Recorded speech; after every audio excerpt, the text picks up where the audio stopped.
시장의 시그널을 짚어보고 수익을 만들어가는 시간. 안녕하세요. 마켓 시그널 온앤오프의 진행을 맡은 이채은입니다.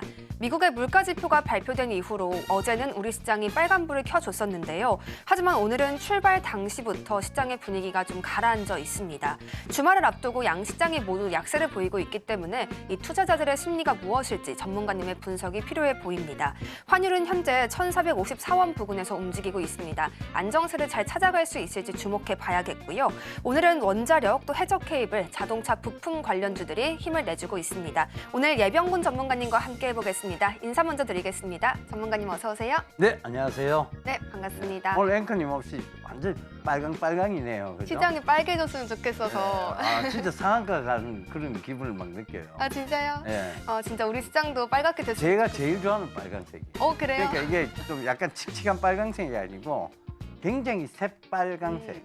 전문가님 옷도 오늘 너무 따뜻해 보여서. 아니, 난 어제 앵커님이 이제 그런 핑크색 계열 옷을 입고 왔길래 이거 핑크색 계열 옷이 되게 밝아 보이더라고요. 그래서 이제 저도 오늘 이렇게 입고 왔는데 빨강색이 더 낫습니다. 예.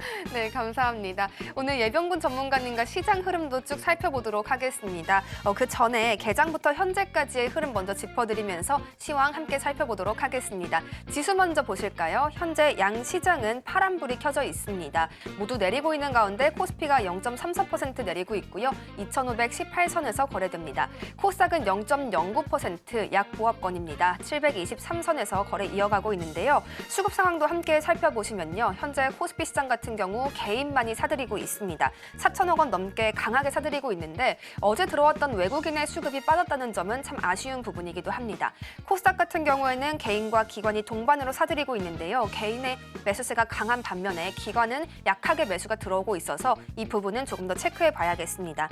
코스피 시가총액 상위 종목도 짚어드리겠습니다. 현재 삼성전자와 SK하이닉스가 엇갈린 흐름을 이어가고 있습니다. 어제장에서도 SK하이닉스가 삼성전자보다 더 큰 탄력을 받아갔었는데 오늘은 아예 엇갈리면서 이렇게 흐름이 이어지고 있습니다. KB증권에서 반도체 기업 관련 리포트를 냈는데요. 여기에서 나온 진단에 따르면 미국의 새로운 반도체 규제가 삼성전자나 SK하이닉스에 미칠 영향은 굉장히 미미한 수준에 그칠 것이다라는 내용이 담겼습니다. 오늘 삼성전자와 SK하이닉스의 이런 주가 흐름과 달리 또 LG에너지솔루션 같은 경우 미국 애리조나 공장에 대한 직원 채용을 시작했다는 소식과 함께 오늘 올라주고 있습니다. 본격적으로 사업 확대에 대한 기대감이 모이는 모습인데요. 현재 0.57%의 상승이 되겠습니다. 2차 전지단 전반적으로 강세 보여주고 있는데요. 그 흐름을 LG에너지솔루션이 주도해주는 모습 확인해 볼 수가 있겠습니다. 삼성바이오로직스는 항체 약물 접합체인 ADC에 대한 본격 공급을 이번 1분기부터 시작할 수 있다 라는 내용이 보도가 되었지만 현재 주가 탄력을 받아가기에는 약간 약한 모습이 이어지고 있습니다. 삼성바이오로직스 1.4%대의 하락입니다. 현대차와 기아는 미국의 디자인 어워드에서 대거 수상했다라는 소식이 전해지기는 했습니다만 시장 분위기에 따라가면서 좀 낙폭을 키우고 있습니다. 현대차와 기아 동반으로 하락하고 있는 가운데 기아는 2.13%의 하락입니다. 현재 10만 1,200원 부근에서 거래 이어갑니다. 오늘 제약바이오단 전반적인 분위기가 약합니다. 셀트리온 역시도 하락하고 있는데요. 시총 상위단의 약세가 좀 두드러지고 있는 모습입니다. 또 이와 함께 네이버나 KB금융도 약세를 보여주고 있습니다. KB금융은 1.44%의 낙폭입니다.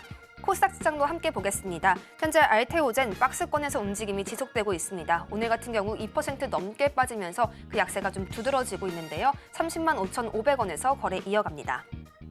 에코프로비엠과 에코프로는 강세입니다. 오늘 2차 전지단 전반적으로 코스피, 코스닥 모두에서 강세를 시연해주고 있습니다. 에코프로비엠이 2% 넘는 상승, 또 에코프로 같은 경우 0.63% 강보합권에서 거래 이어갑니다. 어제 흐름이 좋았던 HLB는 다시금 내려가고 있습니다. 현재 약보합권에서 거래되고요. 78,300원에서 가격 형성하고 있습니다. 레인보우 로보틱스는 연일 강세입니다. 이 신고점을 다시금 써내려갈 수 있을지 그 부분까지 체크해가면서 오늘 시장의 흐름 주목해 봐야겠습니다. 현재는 25만 1,000원에서 강보합권 유지해주고 있습니다. 코스닥 시장에서도 역시 제약바이오단 고전하고 있습니다. 리가켄바이오와 삼천당 제약 모두 흐름이 좋지만은 않은데요. 1% 넘게 빠지는 모습 동반으로 확인되고 있습니다. 간밤 미국장에서 일라이릴리가 올라줬지만 우리 시장에서는 그 흐름을 같이 하기는 좀 어려워 보이는 모습도 확인이 됩니다. 미국 시장으로의 진출이라는 이벤트가 걸려있는 휴젤, 아직 시장에서는 조금 관망하고 있는 모습입니다. 진출에 성공할 것이냐 실패할 것이냐 그 부분이 남아있기 때문인데요. 오늘 1.74% 빠지고 있습니다. 현재 20 25만 4천 원에서 가격 형성했습니다. 오늘 전문가님께서는 시장을 또 어떻게 보고 계실까요? 어제에 이어서 같이 강세를 보였으면 좋겠지만 주말을 앞두고 또 약세가 나타나고 있기 때문에 우리의 대응도 반드시 좀 필요해 보입니다. 전문가님, 오늘 시장은 좀 어두운 편이라서 좀 걱정이 되기도 합니다. 늘 말씀드렸던 거잖아요. 그러니까 이게 결국은 지금 시장이 쭉 갈 수 없는 허들이 많이 있다라고 말씀드렸고, 그 허들은 이제 다른 거 없어요. 일단 제일 불안한 게 전국의 불안정성. 그러니까 이게 3월 달까지는 어찌됐든 전국의 불안정성도 있고, 그 다음에 이제 두 번째가 이제 좀 있으면 이제 20일 날이죠. 트럼프 대통령 취임이 있습니다. 자, 이런 부분이 결국은 시장에 이제 악재로 좀 작용할 가능성, 즉 우리가 흔히 말하는 약간의 지뢰밭 역할을 좀 하고 있다. 그래서 이제 가더라도 훅 갈 수 없는, 그러니까 지금은 어찌됐든 저점 구간에서의 데드캣 바운스 현상이 군데군데 나올 수는 있는 상황이지만, 그 상황에서 갑자기 이게 추세를 꺾고 이제 상방으로 완전히 굳혀간다, 이렇게 볼 수는 없는 상황이에요. 그래서 이제 단기를 하시는 분들은 방망이를 짧게 잡는 게 맞고, 중장기로 하시는 분들은 이건 지금 저점 구간이에요. 모아가시는 전략이 맞다는 거죠. 그런 관점에서 좀 참고를 해보셨으면 좋겠습니다. 결국은 시장이 제일 싫어하는 게 있어요. 불확실성.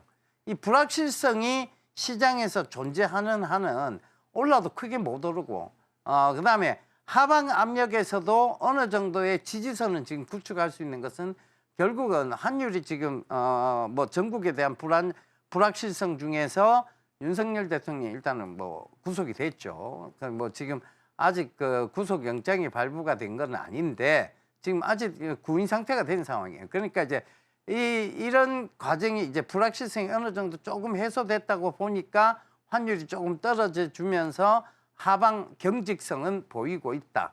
이렇게 지금 딱 기준을 딱 잡아놓고 보시면 아마 편하실 것 같아요. 그러니까 요 기준, 항상 주식은 기준이 중요합니다. 기준을 딱 잡아놓고 보면 크게 흔들릴 게 없어요. 근데 기준이 없다 보면 이런 뉴스 나오면 이렇게 흔들리고 저런 뉴스 나오면 저렇게 흔들리고, 결국은 눈이 왔다 갔다 하다가 보면 내 손이 오류를 범하게 됩니다. 그래서 이런 부분들은 크게 딱 기준 딱 잡아놓고 거기서 이제 시장을 딱 바라보는 관점에서 보면 항상 시장 먼저 보고 그다음에 업황 보고 그다음에 종목 보는 이런 습관들까지 가져가실 수 있으니까요. 이 시간 놓치지 말고 여러분들이 이게 띄엄띄엄 보면요, 좀 뭔 소리 하는 거지라고 착각하실 수도 있어요. 그러니까 이걸 좀 쭉 이어서 보셨으면 좋겠습니다. 아시겠죠? 자, 꼭 좀 이어서 꼭 봐주시길 부탁드리겠습니다. 트럼프 당선인의 취임식이 1월 20일에 또 예정이 되어 있죠. 시장 참여자들에게는 약간의 불확실성이 남아있다, 이렇게 분석해 볼 수도 있겠는데요. 전문가님께서는 불확실성을 우리가 어떻게 대응해 가야 하는지 그 전략을 항상 더해주고 계십니다. 특히 투자의 기준을 잡는 방법을 항상 주시고 계시는데 오늘은 또 어떤 강의가 이어질지 기대해 보셔도 좋겠습니다. 이제 본격적으로 강의를 들어볼 시장입니다. 전문가님께서 어제는 일명 추자연 법칙을 주셨는데요. 오늘은 또 어떤 내용이 이어질지 함께 기대해 보시면 좋겠습니다. 전문가님, 오늘은 어떤 내용들이 준비되어 있나요? 예, 살이 되고 피가 되는 얘기들 그런 얘기들을 해드려야 되겠죠. 그러니까 시장은요, 이럴 때 이렇게 좀 찌글찌글하고 안 좋은 상황일 때 여러분들이 뭘 해야 되느냐? 내가 이제 기준을 잡아가는 공부를 하시면 됩니다. 이게 내가 여러분들이 지금 손실 보고 있는 게 다 여러분들 탓이 아니라고 분명히 말씀드립니다. 누군가는 잘못 가르쳤고 누군가는 그 기준 없이 계속해서 얘기를 해서 여러분들이 기준 없이 주식시장에서 투자를 했기 때문입니다. 그래서 이런 부분들을 바로 잡아 나가보자고요. 저는 충분히 아직 늦지 않았다고 봅니다. 제가 늘 여러분들에게 말씀드리지만 이만큼 기회를 많이 주는 곳은 없어요. 그러니까 우리가 어떤 장사를 하더라도 매해 이렇게 기회가 오는 장사가 잘 없습니다. 그러니까 그런 관점에서 보시면 사업도 마찬가지예요. 그러니까 그런 관점에서 보시면 미래에 내가 재테크의 가장 훌륭한 수단이 뭐냐에 대한 부분에서 보면 결국은 재테크는 투자를 중심으로 해야 되잖아요. 그중에서도 주식 투자는 매해 기회를 주는 시장이다. 이렇게 보시면 좋을 것 같아요. 저희가 이제 강의를 계속 할 때 BHI 강의도 계속 했었고 BHI가 오늘 장중에 신고가를 찍었죠. 그러니까 이게 뭐냐면 최근에 보면 이제 수소 발전, 그다음에 원전 이와 관련해서 BHI가 추세를 탈 수밖에 없었어요. 거기서 공시를 하나 분석, 정답지 같은 공시라고 얘기했습니다.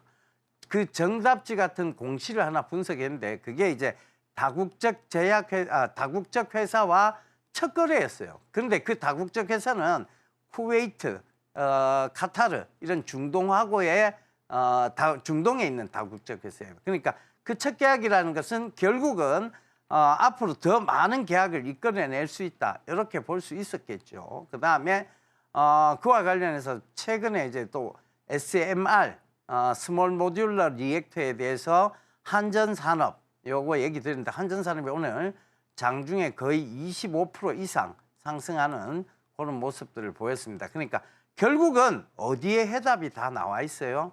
신문이나 여러분들 뭐에 해답이 나와야 돼? 공시의 해답은 다 나와 있어요. 정답지를 받아놓고도 그 정답지를 안 보는 거하고 똑같은 이치입니다. 그러니까 여러분 정답지 보세요. 정답지 보여주고 지금 투자하라는데 그걸 왜 안 합니까? 나는 참 그걸 이해 못 하겠다는 겁니다. 자 이제 살펴볼게요. 자 들어가기 전에 실전 강의 12월 18일이에요. 2024년 12월 18일 날. 그러니까 지금 약 한 달 됐죠.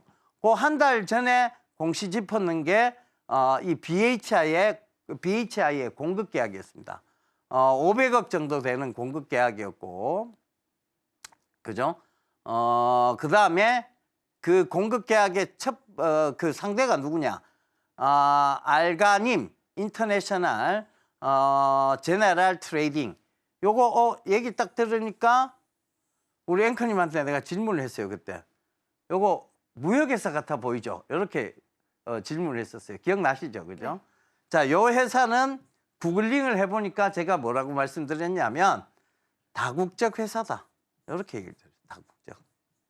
어디에 다국적이냐? 중동의 다국적 회사다. 중동이 지금 어떤 발전을 하기 위해서 설비가 꼭 필요한데 그 설비 중에 하나가 뭐냐면 수소 발전 설비, 에너지원을 찾고 있는 거잖아요. 그 다음에 원전 중에서도 SMR 이쪽이 지금 강하다는 거예요. SMR, 스몰 모듈러 리액터입니다. 이게 뭐냐? 소형 원전에 대한 얘기죠. 그러니까 이제 어떻게 됐냐? 주가가 그때 당시 한 달 전까지만 해도 좀 빠져 있었어요. 근데 지금 다시 올라오면서 신고가 행진, 거의 신고가, 오늘 신고가 찍었죠. 여기까지 올라간 겁니다. 아시겠죠? 결국은 뭐가? 해답지가 나와 있었다.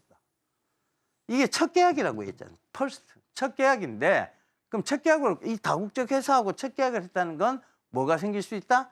기대감이 생길 수 있다고 얘기했잖아요. 그 기준이 있어야 된다니까. 그 기준에서 자, 우리가 투자연에서도 자연적인 수급이냐를 살펴볼 때 가장 먼저 봐야 되는 게 뭐냐? 자, 이게 같은 종류의 업황군이 형성되느냐, 즉 테마가 형성되느냐에 대한 부분이에요. 이게 지금 원전 테마로도 엮였잖아요. 그죠? 한전산업, 한전 KPS, 그죠? 그다음 BHI 이렇게 원전 테마로도 엮인 거예요. 그런 부분들을 살펴보면 이건 투자연 쪽에서도 맞는 내용이었어요. 그죠? 그리고 제가 항상 그 기준에서 시장이 안 좋고 업황은 살아있고 주가도 시장 때문에 떨어져 있다. 근데 BHI는 한 중간 정도 와 있으니까 한계효용 체감의 법칙을 적용하면 된다. 이렇게 말씀을 드렸잖아요. 그죠? 요거 이해 안 되면 앞에 강의를 안 들은 거예요. 요 기준을 딱 잡아놓고 보면 들어가도 될 자리, 즉 뭐다? 중단기로 들어가도 될 자리다 얘기 드렸잖아요. 딱 기준상으로 보면. 중단기 전략이 맞는 종목이다. 이렇게 딱 기준 딱 잡아. 이렇게 딱 해석 다 기준 잡아놓고 해석하면 해석 안 될 게 없어요. 무슨 얘기인지 아시겠죠? 이 기준 왜 못 잡는지 이해는 안 되지만 누군가 잘못 가르친 거지. 안 가르친 거지. 뿜뿜뿜. 그죠? 안 가르친 거지.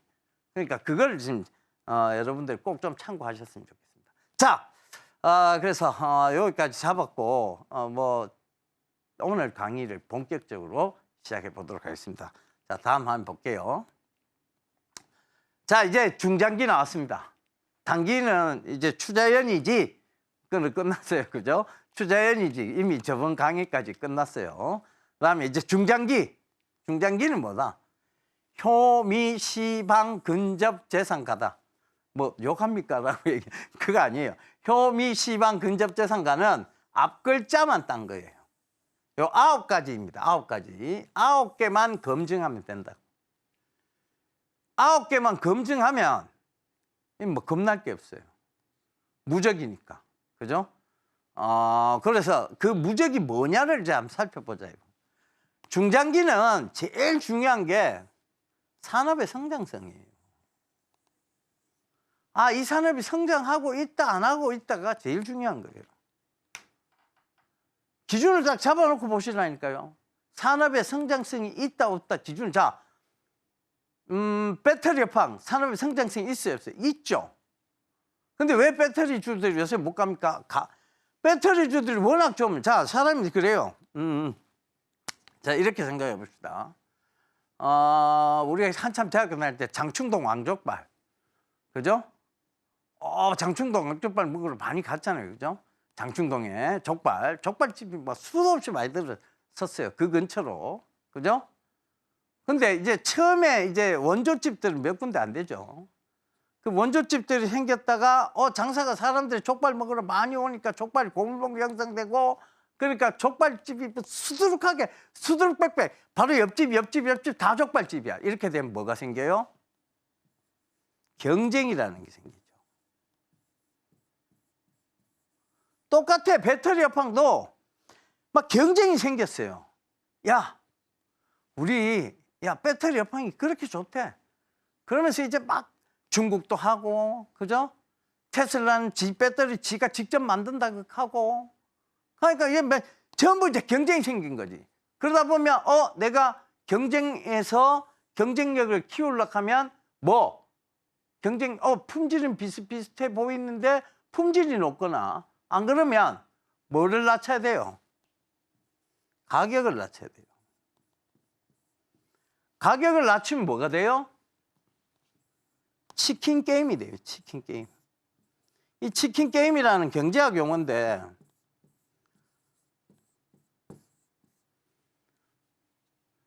서로 싸우잖아요. 치킨 게임 서로 싸워서 가격을 떨어뜨리다 보니까 뭐가 줄어요? 마진이 주는 거지. 마진이 줄어요.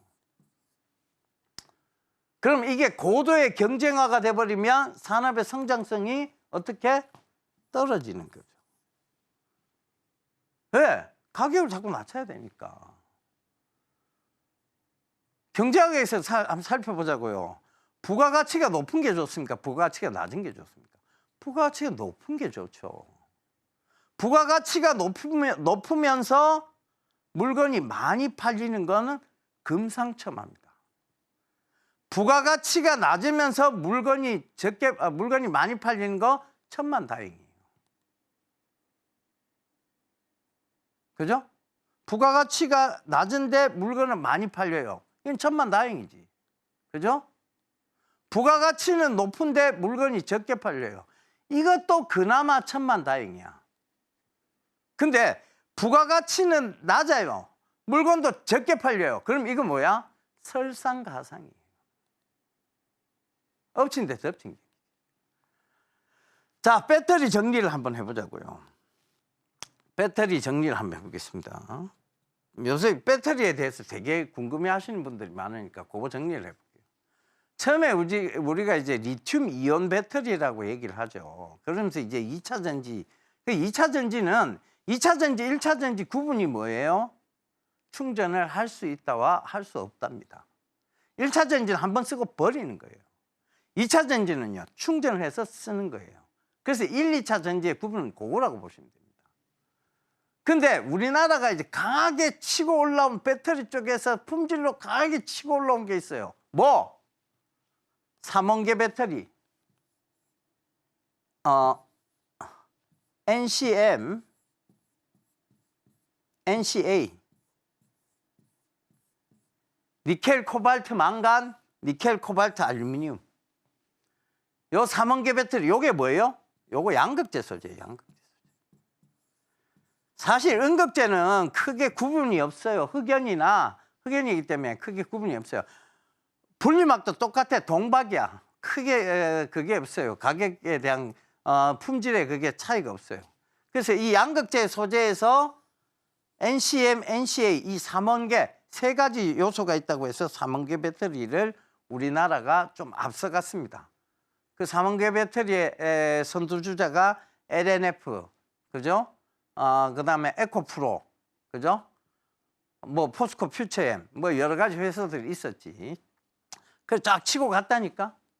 근데 여기서 이제 그 다음 단계는 뭐냐? 요 중요한 게 니켈이거든. 니켈이에요. 니켈의 함유량을 많이 늘린 게 있어요. 이게 품질의 더 개선이지. 그걸 뭐라고 부르냐? 하이니켈 배터리라고 불렀어요. 하이니켈.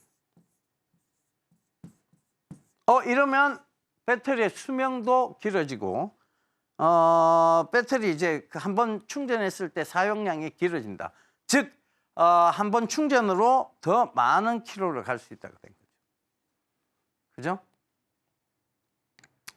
그 다음에 이제, 여기서 이제 넘어가야 되는 게 뭐냐면, 전고체를 뭐 전고체 얘기 많이 나오는데 전고체 아니에요.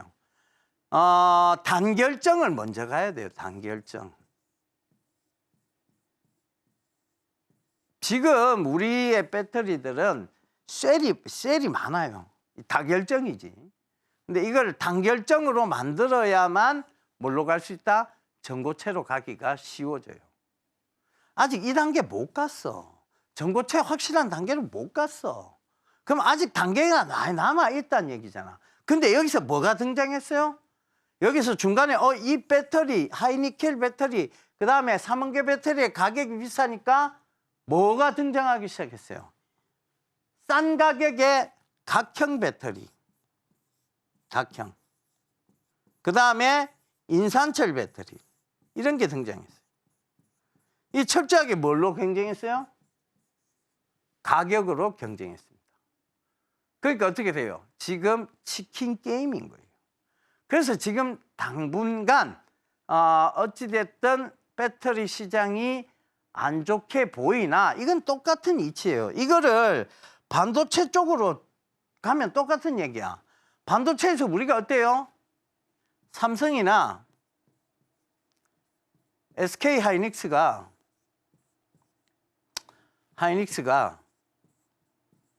적층 구조의 배터리, 기술력이 굉장히 앞서 나가는 배터리, 이 배터리로 지금 삼성전자하고 SK 하이닉스가 세계적인 기술력 위에 있어요. 근데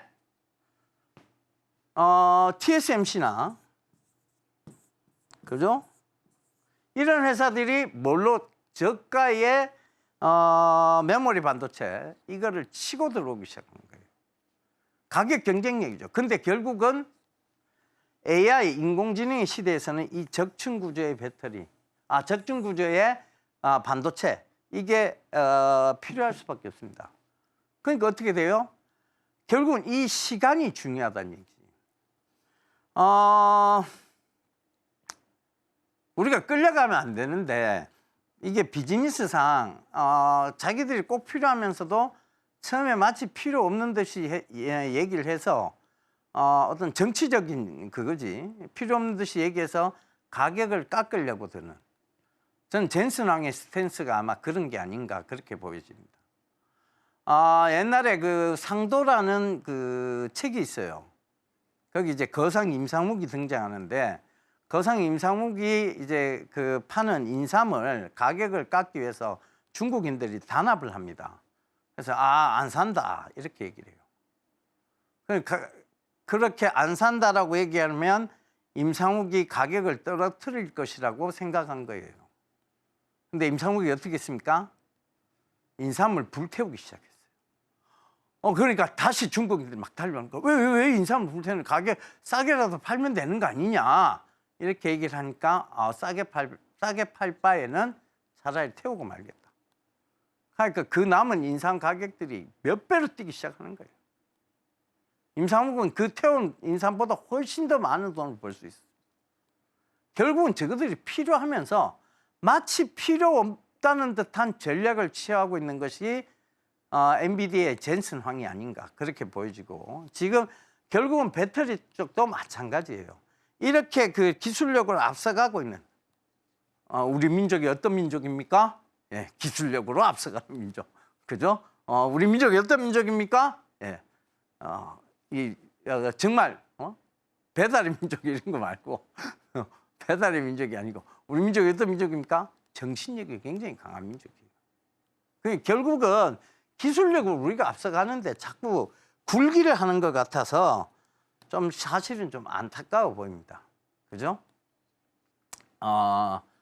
붉은 악마의 나라. 그죠? 우리 앵커님처럼 붉은 기운이 섞고 있는 붉은 악마의 나라. 그렇잖아요. 그죠? 자, 우리가 반드시 기술력으로 아마 삼성전자, SK하이닉스, 우리나라 배터리 업체들도 기술력으로 결국은 이겨나갈 수밖에 없을 것이다. 이렇게 저는 보고 있어요. 그런데 이제 배터리 얘기 살짝 옆으로 샜는데 결국은 성장성은 있는데 이게 업황이 좋아지다 보니까 많은 인원들이 몰리고 많은 인원들이 막 몰리다 보니까 가격 경쟁을 하게 되고 가격 경쟁을 하다 보니까 치킨 게임이 되고 치킨 게임이 되니까 그 업황이 마치 안 좋아 보이는 거예요. 그러나 결국은 기술력으로 이겨나갈 수 있는데 그거는 다시 한번 얘기를 지금 기준점으로 보면 배터리 업황이 좋지 않은 이유는 가격 경쟁력 때문이에요. 전부 가격 경쟁하고 있거든. 치킨 게임 하고 있거든. 그 때문에 그런 거예요. 결국은 이건 기술력으로 극복해야 됩니다. 그래서 산업의 성장성이 제일 중요한데 그럼 지금 배터리 쪽은 좀 안 좋다 보고 그럼 성장성이 뭐가 좋냐? 내가 얘기했잖아요. SMR. 이게 제일 중요하다. 가성비. 이 수많은 화학 연료에서 연료의 패러다임, 화학 연료에서 그린 에너지로 이미 패러다임이 전환이 되는 시점이야. 바뀌고 있는 시점이야. 그럼 이 바뀌는 시점에서 우리가 이제 화학 연료로 막 자동차도 움직이고 하던 시점에서 이제 전기 에너지로 자동차를 움직이는. 그러니까 화학 연료가 아닌 바이오 에너지 쪽으로 지금 가고 있는, 그린 에너지 쪽으로 가고 있는 거예요. 그 패러다임이 바뀌어가고 있는 거예요. 그러면 이 전력원, 그 전력을 공급해주는 그 전력원이 필요한 거예요. 그냥 배터리가 뚝 만들어지는 게 아니잖아요. 그죠? 이 전력원이 있어야 되는 거잖아요. 충전을 하든, 그건 충전하는 게 전력원이고, 이 막대한 전기를 충전할 때 그 전력원이 있어야 되는 거잖아요. 그게 뭐예요? 원천. 그죠? 그래서 태양광, 그죠? 풍력, 뭐 이런 것들이 이제 재생에너지라고 얘기를 하죠. 재생에너지. 그 다음 가성비가 제일 좋은 게 뭐예요? 원전입니다.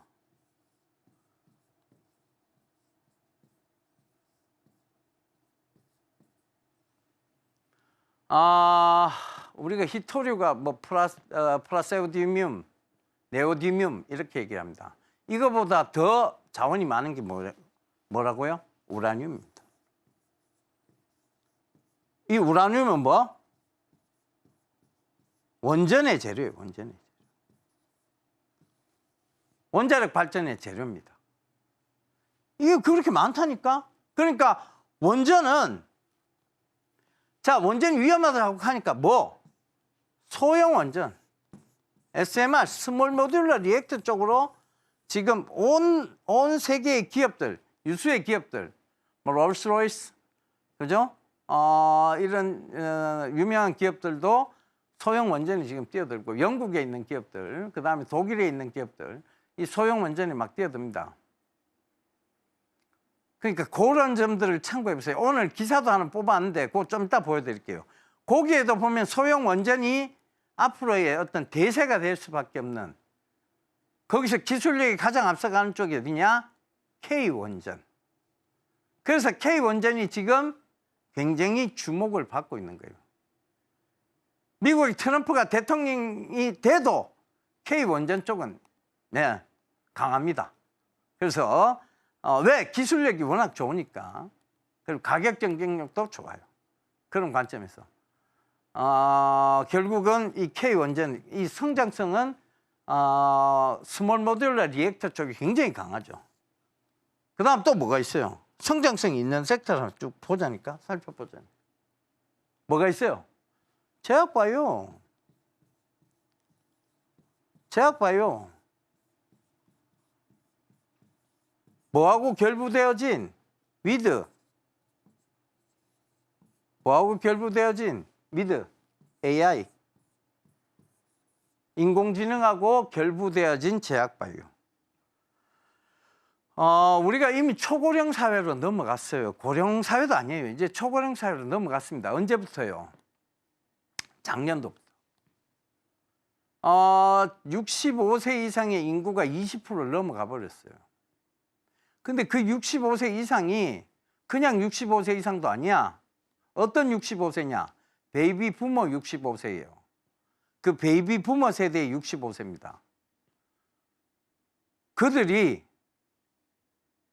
돈이, 그러니까 우리나라 경제 성장의 주역들인데 그들이 우리나라 경제의 60% 가까이를 차지하고 있습니다. 그 짧은 세대가 우리나라 경제 전체의 영향 60%를 차지하고 있어요. 자, 앵커님이 심심해하는 것 같아서 우리가 앵커님을 또 소환해 보겠습니다. 앵커님. 네. 부모님 연세가 어떻게 되세요? 66년생이십니다. 66년생. 저하고 크게 차이는 나지 않아요. 그래요? 예, 제가 73년생이니까 예, 7살 정도 차이가 나네요. 그죠? 그러니까 지금 아직 은퇴는 안 하셨겠네요. 그죠? 네, 맞아요. 은퇴는 안 하셨는데 건강 쪽에 굉장히 관심이 많으시죠? 관심 많으시죠? 제가 건강용품도 많이 챙겨드려요. 아, 그래요? 그래, 이게. 그리고 옛날에 이제 사실은 50대 같으면 우리가 동네 50대 같으면 할아버지라고 생각했어요. 근데 지금의 50대는 굉장히 젊습니다. 네. 그렇잖아요. 그리고 그들은 삶을 구질구질하게 살고 싶지 않아요. 심지어는 50대 분들이 보톡스 필러를 굉장히 많이 맞아요. 그죠? 네.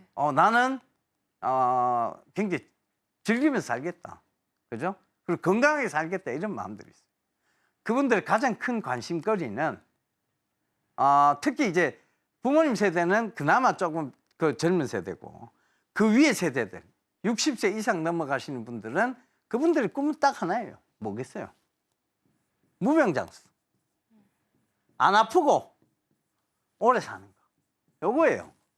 그러니까 지금 건강보조식품, 건강기능성 식품, 이 건기식이 홍수를 이루는 거예요. 우리 앵커님도 건기식 뭐 들은 거 있어요? 밀크시슬 뭐 이런 거. 밀크시슬. 네. 바이타민 C가 그렇게 좋아요. 그러니까 바이타민 C를 좀 꾸준하게 복용하면 면역력도 좀 높아지고 네. 그렇다고 얘기를 해요. 그래서 비타민 C는 과하면 수용성으로 오줌으로 다 나와버리니까 바이타민 C를 꼭 좀 복용하는. 그래서 하여튼 이 무병장수가 꿈이잖아요. 네. 그러니까 건기식 홍수의 시대가 온 거잖아요. 그러니까 뭐다? 제약바이오는 죽을 수가 없는 업황이에요. 언제? 어디서부터? 이미 초고령화 사회로 들어간 시점부터는 그들의 꿈이 이거기 때문에 특히 제약바이오, 어디? with AI. AI가 접목되어진 제약바이오. 뭐가 있을까요? 뭐 요새 로봇 수술, 휴머노이드 로봇 쪽에도 관심이 많을 거고 제약바이오 쪽이. 그다음 전자약도 막 나와요. 그죠? 그다음 또 뭐가 있을까요? 수술도 하지만 정확한 병명 진단, 그다음에 판독 이런 것들을 할 거예요. 그럼 의사들이 너무 하는 일이 없어지는 거 아니에요? 아니에요. 의사들이 오히려 이걸 반길 겁니다. 왜? 내가 의료 소송을 당할 수 있는 확률이 확 줄어드는데, 내가 의료 사고에 대한 소송을 당할 확률이 확 줄어드는데 의사가 이걸 반대할까요? 절대 안 합니다. 여러분. 오히려 비용은 더 세게 받는데요. 로봇은 내가 고용한 거고. 그렇다고 의사 없이 로봇 수술이 가능할까요? 아니에요. 의사의 오퍼레이팅이 있어야 됩니다. 그러니까 그 결과적으로 보면 이 제약바이오 with AI, 이게 어제 기사에서도 제가 한번 짚어드렸는데 이 AI로 단백질 조성물을 만들기 시작한대요. 단백질 설계하기 시작한다니까. 이러면 웬만한 병들은 치료하기 굉장히 쉬워집니다. 그리고 판독을 이미 빠르게 할 수 있어요. 이 약이 효과가 있다 없다도 판독을 할 수가 있어요. 꼭 임상을 안 하더라도 인공지능을 통해서. 이건 성장성이 있는 섹터예요, 없는 섹터예요? 성장성이 있는 섹터죠. 펼쳐지는 성장성이잖아요, 그죠? 그다음 또 뭐가 있을까? 계속 이 예를 들 수는 없지만 우리가 자율주행, 이것도 마찬가지예요. 이 트럼프 행정부터는 이 자율주행 규제를 대폭 완화한다고 신문에서 계속 힌트를 주고, 야, 자율주행 이제 규제 다 완화해. 완화하니까 이쪽 섹터가 갈 수밖에 없어. 이거 성장 섹터야. 이렇게 신문은 계속 여러분들에게 정답지를 주고 있어요. 근데 여러분들이 나 정답지 안 봐. 이렇게 할 필요가 없다는 거지. 그래서 그 부분도 꼭 좀 참고해 보세요. 그러니까 결국은 여기서 중장기의 효미시방 근접재산가를 체크를 해야 되지만 그중에서 가장 중요한 건 뭐다? 제일 먼저 파악해야 될 것은 업황, 즉 산업의 성장성이다. 제가 기준점에서 늘 얘기했잖아요. 시장이 죽어 있고 시장이 죽으니까 주가도 같이 따라 안 좋아요. 근데 업황이 살아 있으면 이거는 뭐라고? 찬스. 그죠? 기회라고. 찬스. 기회라니까요. 공포가 아니에요. 찬스입니다. 그러니까 그렇게 지금 기준점을 딱 잡아놓고 보면 굉장히 쉬워요. 자, 그래서 이 효미시방 근접재산가를 하나씩 한번 풀어봅시다, 그러면. 자, 앞에 효자, 요건 뭐냐? 효용 가치성에 대한 얘기. 아무 필요 없는 게 아니라 필요가 있는 것. 효용 가치성이 있는 것. 우리가 여러분 그 공면 디스플레이, 그다음에 이 디스플레이 이런 것들에 대해서 한때 디스플레이 주들에 대한 관심들이 되게 높았어요. 그것도 미래 산업이니까. 여기도 디스플레이, 옛날에 이런 디스플레이가 어디 있었어요? 옛날에 지금 서울경제 이런 디스플레이가 어디 있었어요? 없었잖아요. 그럼 이런 디스플레이를 계속 활성화되고 있으니까 산업이 좋네요. 그렇게 볼 수 있잖아요. 근데 그걸 효용 가치성으로 딱 놓고 보면 아니다라는 결론이 나옵니다. 자, 앵커님 한번 또 불러볼까요? 앵커님, 혹시 UHD TV를 본 적 있어요? 네, 본 적 있습니다. 본 적 있어요? 네. UHD TV와 HD TV에 확실하게 분리가 돼요. 제가 봤을 때요? 본인이 봤을 때. 저는 잘 모르겠어요. 그렇지. 그게 일반인들 잘 구별 안 돼요. 이게 눈이 아무리 내가 픽셀을 내가 막 뚫어지게 볼 수 있는 눈도 아니고 사실 구별 잘 안 돼요. UHD TV나 HD나 뭐가 다르지라고 생각해요.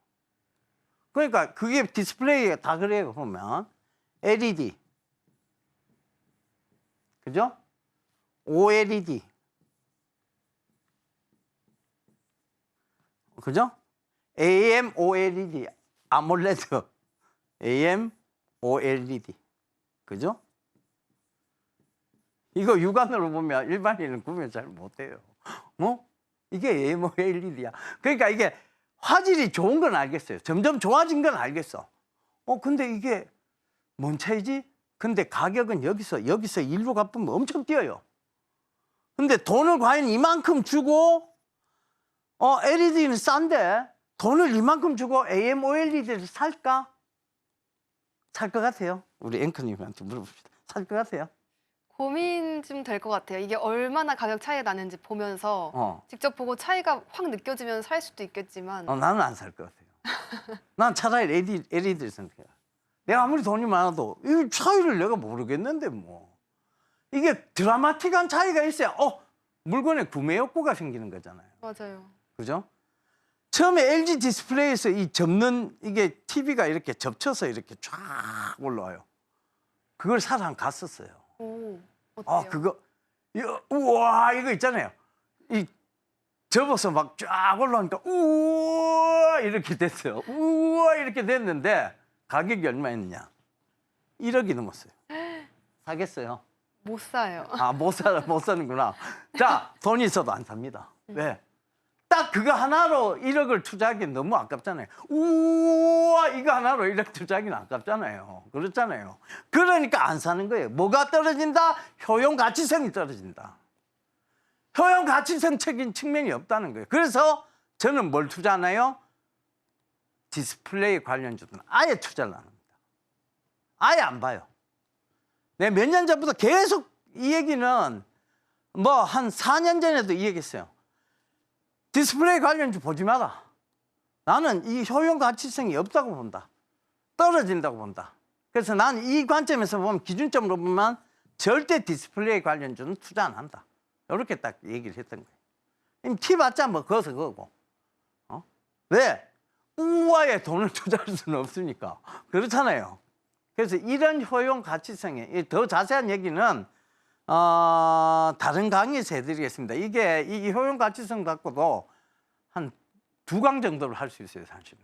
근데 너무 길게 끌어지면 안 되잖아요. 그래서 여기서 이제 설명을 마칠게요. 자, 그다음 시간이 쫓기네.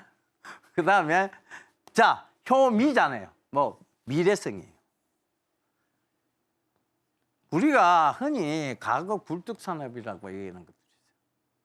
정유, 화학, 조선. 뭐 지금 조선이 좋다고 산업 사이클적인 측면에서 좋다. 건설. 이 다 지나간 산업들이에요. 근데 이 지나간 산업들이 투자를 했을 때 투자의 성공 확률보다는 투자의 실패 확률이 훨씬 높아집니다. 이유는 뭘까요? 증시는요. 증시는 뭘 먹고 산다 그랬어요? 증시는 뭘 먹고 자란다고? 꿈을 먹고 자라요. 꿈. 아, 미래가 이렇게 펼쳐질 거야라는 그 꿈을 먹고 자랍니다. 그런데 미래를 안 보고 자꾸 야 그래 내가 조선주를 옛날에 얼마를 벌었는데 조선주 나하고 궁합이 맞아. 뭘 주식에서 왜 궁합을 왜 따져? 궁합은 이성 상대방하고 보는 거야. 주식하고 궁합 보는 거 아니야. 나는 조선주하고 궁합이 잘 맞는가. 궁합을 왜 봐? 궁합 볼 필요 없다니까. 미래적인 측면에서 꿈이 있느냐, 이게 꿈을 싣고 있는 업황이냐를 보면 되는 거예요. 그러니까 그 자꾸 뭐 쓸데없는 거 자꾸 갖다 붙이지 마세요. 쓸데없는 토속신앙 이런 거 갖다 붙이지 말라니까. 그 붙이는 거 아니에요. 아시겠죠? 그러니까 그렇게 이것도 설명하려고 하면 참 재밌는 것들이 많은데 시간상 일단 넘기겠습니다. 자, 그다음 뭐예요? 시자, 효미, 시, 그죠? 시성이에요. 시성이 뭐예요? 지금 현 시대에 맞느냐 안 맞느냐예요. 지금 코로나 2020년도로 돌아가 보죠. 코로나 갖고 온통 코로나 얘기야. 지금은 뉴스 틀면 온통 탄핵 얘기야. 그죠? 근데 온통 탄핵 얘기고 온통 트럼프 정부 얘기야. 근데 이 시성에 안 맞는 종목을 딱 들어가잖아요. 시장에 관심이 없다니까. 시장에 관심이 없어요. 시장에 관심이 없다는 건 뭘 의미한다고?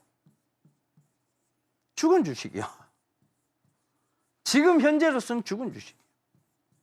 이 죽은 자예요, 죽은 자.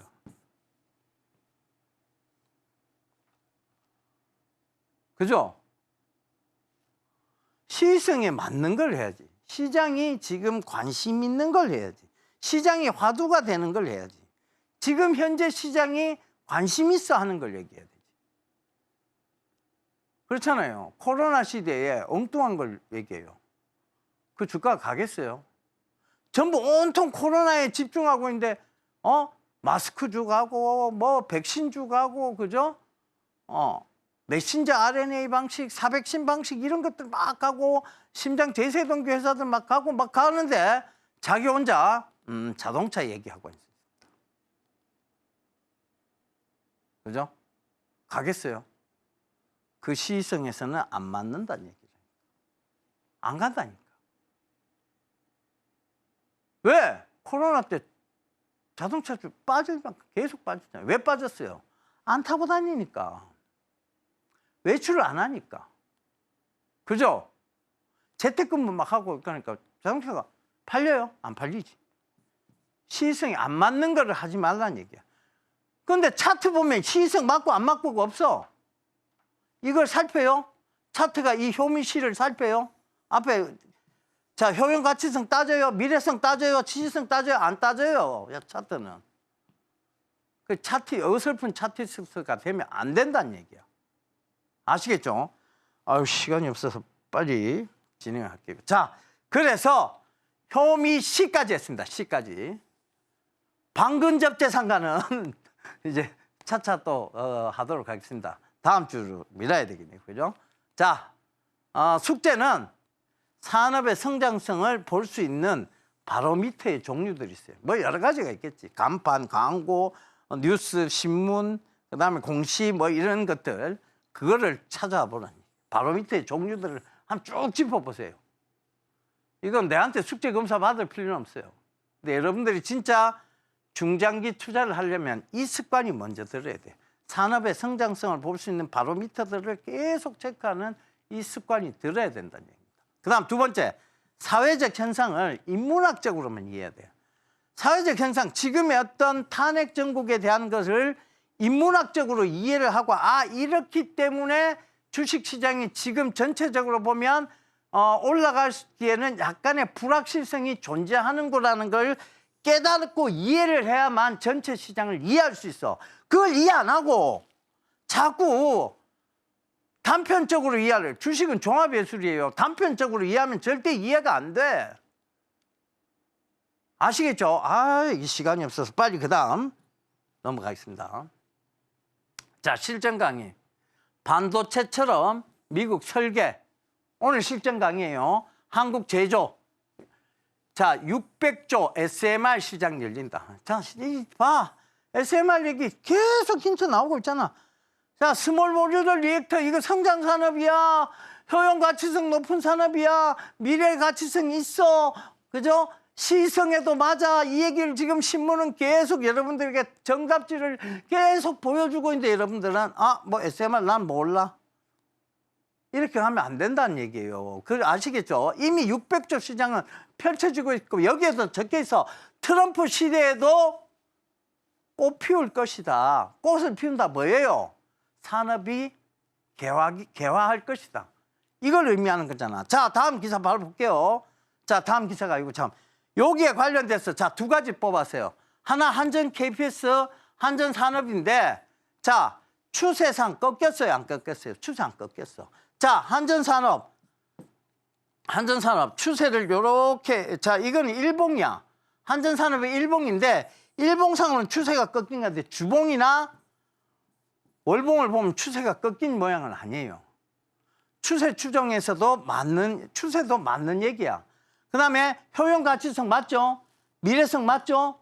시성에도 맞아. 그러니까 어떻게 돼? 한전산업 최근에도 SMR 때문에 한전산업 얘기했죠? 근데 오늘 몇 프로 올랐어요?